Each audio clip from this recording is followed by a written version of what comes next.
I'm Eric Loy, and welcome to Eric Loy Interviews. On this podcast, we talk with folks from the VTuber community on their channels, their talents, their stories, where they come from, and their plans for the future. Tommytoon joins us. Hi, Tommy. Howdy, Eric. It's great to be here. My goodness, this is a new experience for me, actually. Well, I'm glad you're able to come on. I enjoy been watching what you do, especially with the writing type stuff, and I want to get into that here in a little bit. But first, I need you to introduce yourself to everybody. Oh, of course. For those who are not familiar, hi, my name is Tommytoon Stories. I am the Lizard Wizard, a traveling wizard writer in search of inspiration across the realms. I specialize in all things games and writing, including D&D and of course, I also specialize in writing involving all sorts of different topics, including fantasy, mental health, that sort of thing. I've varied writing repertoire. No. So how did you turn that into being on as a VTuber? Well, quite simply, my origins as a VTuber actually started back during 2020. Actually, when, of course, when the pandemic was at its full tilt, things were, well, to say things were bad for the old lizard is would be an understatement. Yeah, yeah. But I was getting really into a podcast by the name of the Trash Chase podcast, and this was early in its inception, and I remember one day they mentioned I remember they mentioned VTubers in passing, and I just remember thinking, what's that? And it was like, all right, I guess it's a new thing that's coming about. And then one day they interviewed Maury Calliope, who is a VTuber in the organization Hololive, which is of course one of the biggest corporations on the scene. And well, from there I got very curious. I started looking into it, and well, I became a fan from there. I started with Hololive, specifically Hololive Myth, their first English generation, and then just kind of from there, I just kind of fell deeper and deeper into the rabbit hole until eventually, Holostars English came into the picture. For context, Holostars is the male only talents for Hololive, because primarily their talents are female, as it kind of leans into the whole idol culture over in Japan. Right. Holostars is kind of the inverse of that, basically. And when that came about, it just kind of flipped a switch in my brain. It was like, oh hey, wait a minute, I could do this. Yeah. If I had the equipment, I could do this. Yeah. And it's I don't know if there's a lot of people who are casual VTuber fans that even know that much about Holostars. Oh yeah. They don't get a lot of publicity in the United States. No, they really don't. And even on the English side of things, they not only do they not get a lot of publicity in comparison to their Hololive counterparts, there's actually a fair bit of stigma against male VTubers, I've noticed. Mm-hmm. Yeah, that's an odd thing, because well, it's an odd thing for anybody who's not a VTuber anyway.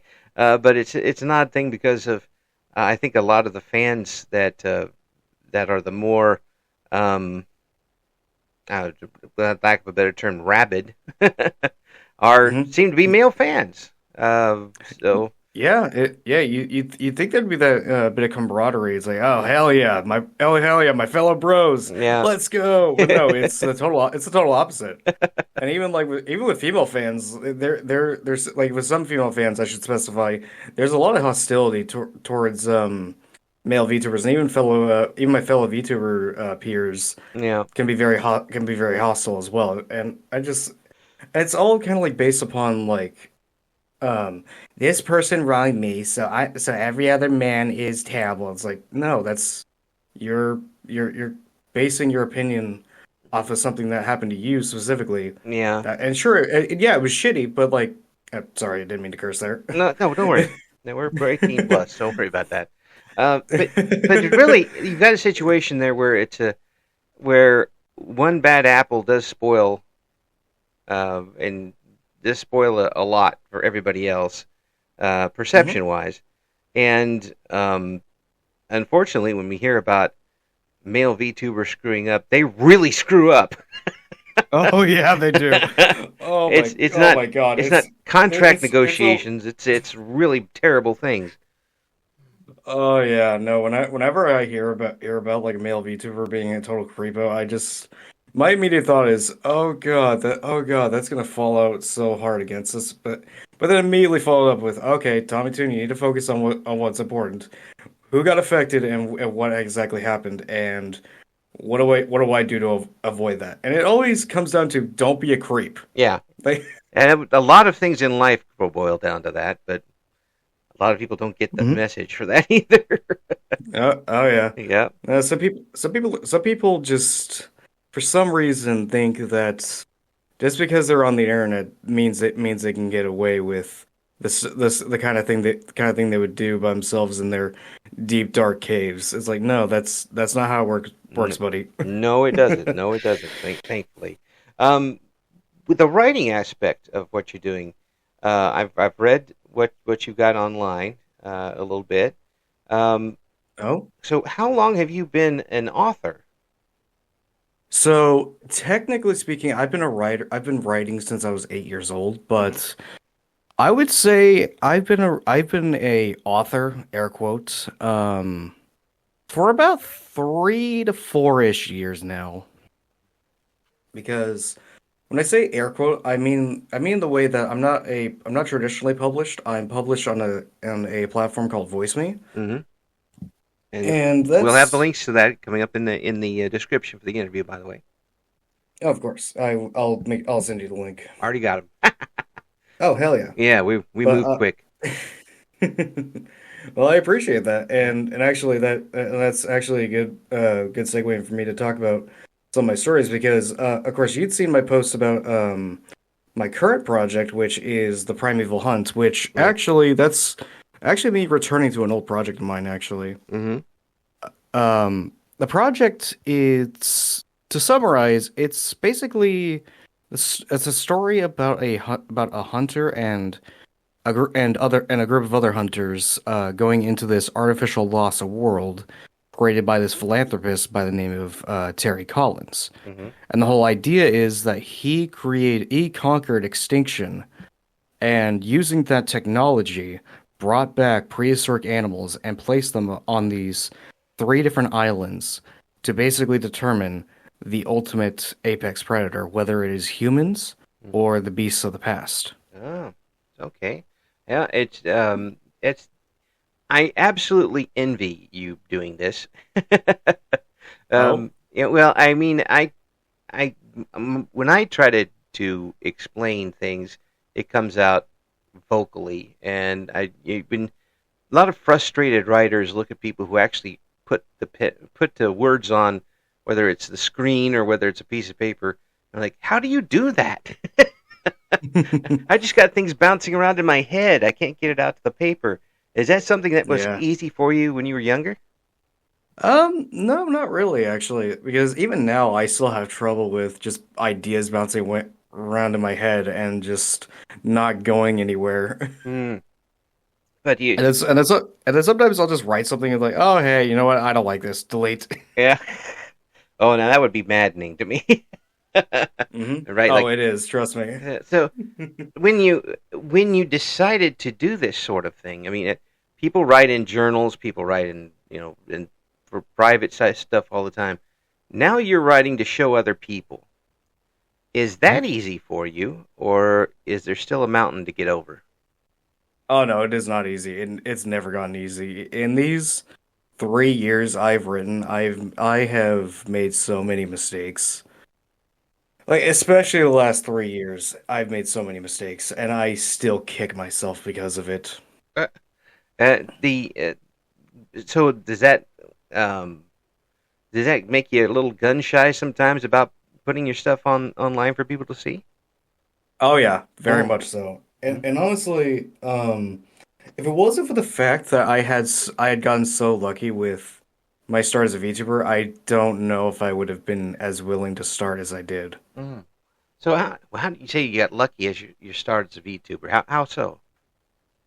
I got lucky because I ended up finding a very supportive circle, and and I found that circle by just one day I was just scrolling through Twitch one day, just kind of spreading a bit of joy just by giving out bits to random streamers that I thought looked cool, and preferably the smaller ones because one thing I like to do whenever I'm just not feeling the greatest mentally, I just like to spread a bit of joy. Hmm. That's a good thing, Even if it's a small thing, it makes me feel a bit better. and makes them feel better too. Hmm. Yeah, it's it's human to do things like that. Agreed. It And yeah, and it kind of just led to me finding a streamer by the name of Space Pirate Fenrir, who, mm, of course, shout out to him. He's a great he's a very honestly, I would say he is very much a pioneer in terms of like VTubing because he's one of the um he's what I would call a game dev VTuber, where his whole setup is within a video game basically, huh, and it leads to a whole new level of interactivity. it's almost the game with the gamer within the game, that type of thing. Mhm. Yeah, that's good. Oh, oh, exactly. Yeah, it's cool. And and basically, what happened when I sent over the supports, he has a thing where basically whenever you send bits his way, there's a cannon that shoots him in the face. So of course immediately I thought, okay, this dude's hilarious. I'm gonna send a bit more support. I'm gonna follow him. Yeah. And honestly, it just kind of like started from there, where I was becoming acquainted with not only him but also the rest of the community. I started confiding in the fact that I was planning on becoming a VTuber at some point, and from there I just started getting followers left and right. And of course, internally I'm panicking because now there's that extra bit of expectation of, you know, I need to, be ready Hmm. and be decent so that I don't disappoint people. Yeah, yeah. That's always something that'll linger behind in some people's minds when they start doing things. Heck, I do it with these interviews. I'm almost 300 in, and I'm still like, am I doing this right? But the if you have a joy in what you're doing, that overcomes a lot of things. Oh, it very much does. And it's pretty obvious to me that you're enjoying yourself, not only with the VTuber, but with the writing as well. I mean, you wouldn't put it out there if you didn't like it. Yeah. And for a long while I didn't actually. For a long while I did not enjoy writing because I was kind of stuck in a creative rut for a while because I was stuck working on one particular project that wasn't really going anywhere, and Hmm. that of course was the Primeval Hunt comic. Yeah. And I won't go into detail about that because of course that's private business between me and my me and that artist. But to make a long story short, life stuff kept getting in the way for both of us, Yeah. and the frustration and stress of that really killed my creativity. Mm. Yeah. It makes it tough when you're working with a deadline and um, parameters that Hmm. you don't necessarily set. It definitely takes a lot out of it, of what you want to do with it. It becomes more of a job than Yeah, anything else. exactly. Yeah, and It, if I want a job, I'll just go to work. hmm. Uh, Yeah, and the worst part was it ultimately it was all set upon myself. mm, So I kind of just needed to take away from that work mentality with writing and just get back to the fun of it. mm, And that's part of the reason why I went to streaming actually. mm. just to just to let loose a little steam and enjoy yourself. More so just finding something else to not only be creative in because I was also just kind of getting tired of just writing Hmm. because I love writing, Yeah. but you can only do so much of a singular type of thing or work on a singular thing and not be absolutely dog tired of it. Kind of like how when I used to work in a wood shop, when the 2 week mark hit on a bench I was working on that was originally a passion project that I was so excited about, I was ready to go. Yep. Uh, by the second week, I was so done. Just nail a piece of plywood to it and hand it to him. Here you go, done. No, like it's funny you say that because the thing that I needed done for my eye to be done was a back piece, Oh, and I just couldn't figure out how to do it at the time. Now I know how I could have done that differently, but it's far too late for that now. that's that artist stuff coming up in you. Does that happen with your writing too, where you're never Uh, quite satisfied with what you put on the paper? oh God, yeah. Ah, gotcha. Oh yeah. No, yeah, no, like I can point at several projects of mine. Some of which, quite a few of which aren't up anymore because, for some personal reasons, but also because for some creative reasons, it didn't really represent me as a writer anymore. So I Mm-hmm. figured, okay, it's had its time. It needs to go off the platform. Mm-hmm. I need to wipe that slate clean. I just need to move past that and just not let people see that old version of myself, basically. Okay. And that is kind of destroying art a bit, but it wasn't substantially good art. Okay. Yeah. I mean, it was a representative of what you were at the time, Hmm. talented And what I work-wise. was at the time, and what I was at the time was not great. Mm. So you're at this point. Where do you see yourself as a writer? I see myself kind of at a crossroads of just kind of being at a point where I kind of see where I'm going. I just need to start taking those steps to becoming that. Mm. And besides that, alongside like the writing stuff, and it kind of and it does go hand in hand with writing. I also do a tabletop RPG series, specifically D&D Right. at this point on my YouTube channel. Actually, Yep. it's called Toontail's Draconis Guild Horizons. That project has been some of the most fun I've done for writing in a while. I hear talking with some writers here. I hear that a lot. That a lot of them tend to really enjoy D&D because of the ability to create a world and a storyline and several storylines among the world. You're basically building your own sandbox that way, Hmm. and you get to play it and you can do whatever you want with it. Oh yeah, it's so fun, and I enjoy having the players I have because in my case I run the game and I make the world, I make everything, I make so much, and my players just love giving me what's the best way to describe this? Spiritual psychic damage. Just by just by being themselves, they stress me out. Oh yeah, oh yeah. I when I played D&D back in the early one book days. Um, Hmm. I mean, just up when I was, you know, 40 some years younger than I am now, and they, we had a lot of fun trying to really make the dungeon master extremely angry. Oh yeah. That's Oh part of yeah. it, is to. But you can always sit there and randomly roll dice and scare them to death too. So. Oh yeah. And the unfortunate thing is I can't really do that because it's an online game, so Oh, it doesn't really have the same effect, but when I was running my in-person games, when I was regularly running those games, I would do so many different things just to mess with people. and then who rolled this? And then it got dark. That's all it Hmm. is. And everybody But I'm starts.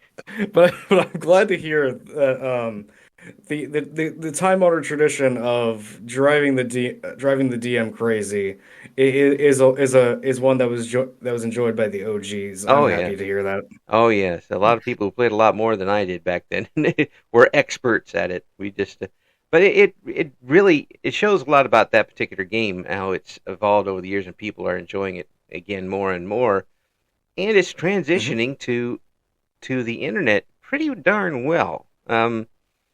Oh yeah. if we back then when we were first playing it, first of all, we wouldn't have thought of the internet because we didn't even have computers.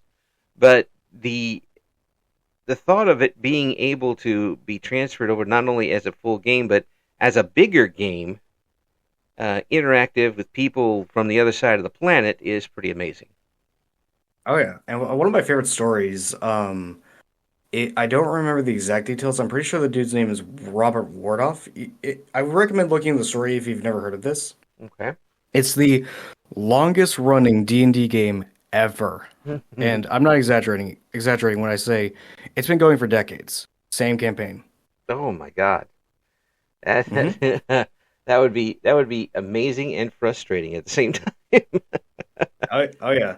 And the thing I like about it is that not only is it a long running campaign, and I think it is the campaign of all campaigns. No. But it is honestly very interesting to see that not only is there like that aspect of the long running campaign, but there are people from all across the world video calling in to be a part of this legendary game, and it just makes me happy to see that there was just so much love for not only D&D but also D&D sprouted so many different TTRPGs that not only have I played, many others have played, and I've looked into and found, that's very interesting. I wouldn't never have thought of approaching a dice game like that. Yeah. Yeah. Well, And one of my favorites aside from D&D is Deadlands Classic.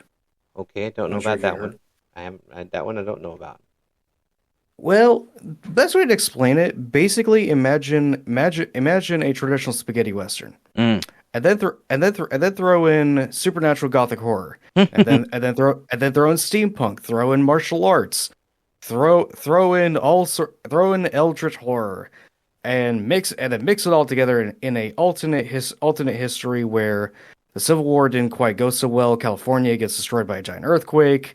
There's machines being powered by souls, and it's Wow. a lot. Wow. You've gone well beyond the old Wild Wild West TV shows there.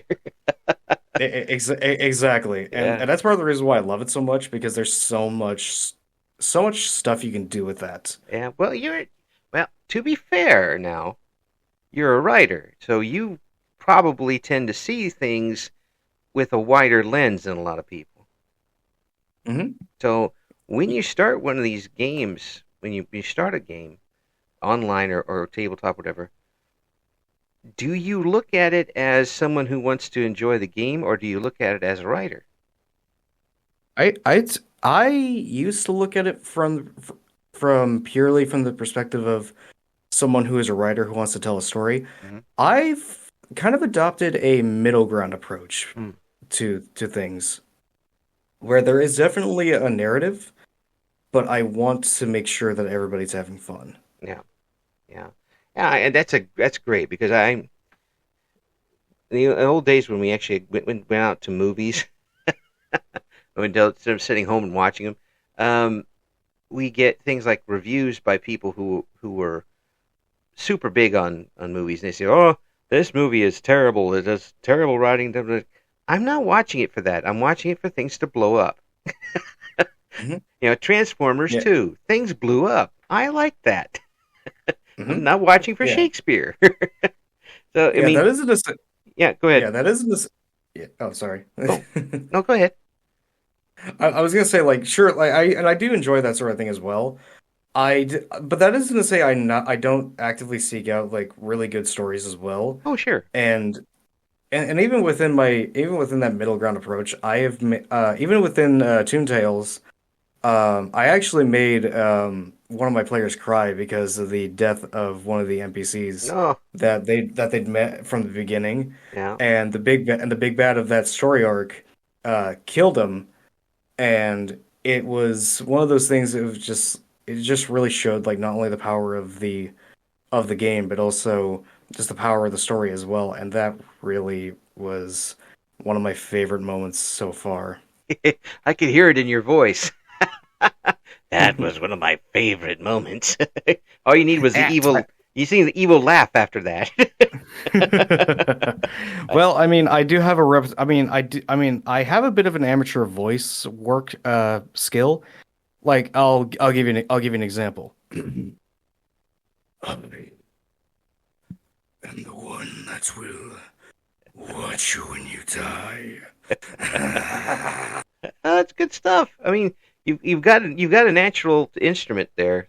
That people are going to want to hear. I hope you pursue it, because there if you can do some voices, but do them well, and you already have a good voice to start with, that makes a big difference.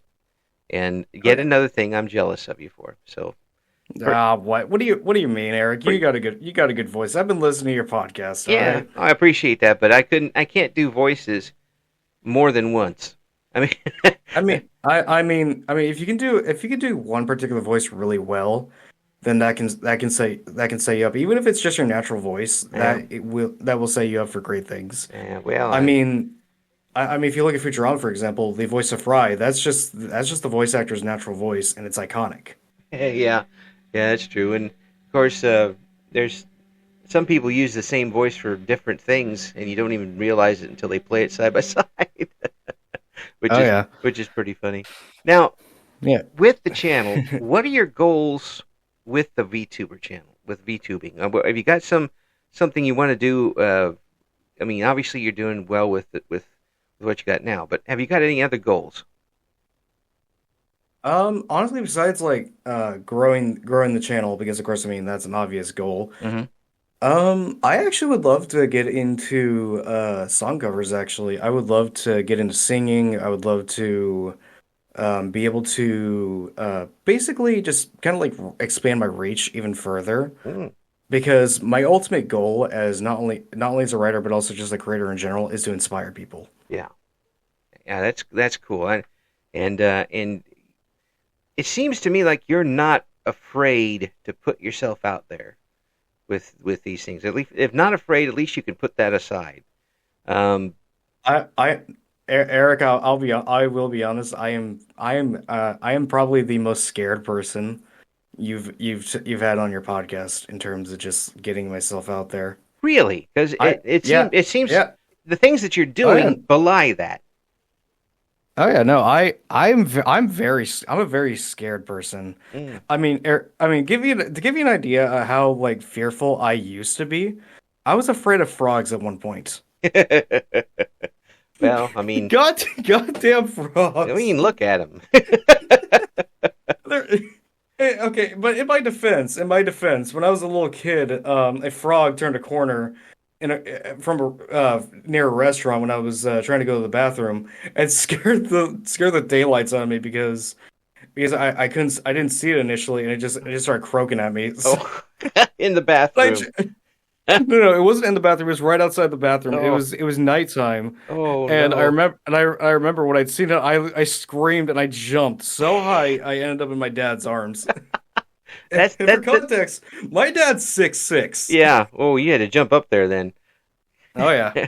That's not traumatizing at all. Oh, totally not. That's gonna be your next writing project. The killer Attack of the Killer Frogs. who guard the bathroom. Although it's funny you say that because there actually is a movie that essentially is that with every other like swamp creature. Oh, jeez. And the poster for it is a frog with a human arm in its mouth. I can imagine that. Yes. Oh, it's so ridiculous. Speaking of But oh that, you oh. mentioned movies. Hmm. Would you like to write for video type of things? Big scripts, whether it's audio scripts or whether it's video scripts. Is that something that you'd like to do in the future? Oh, it's funny you mentioned that actually, because I'm actually concepting something I might be working with a friend of mine in the future. Mm. Yeah. I I won't go into too much detail because there isn't really much detail to go into at the moment because it's just an idea right now. Yeah. But it for those who are familiar with the Magnus archives, it's gonna be something like that. Mm. It's basically the idea is horror anthology.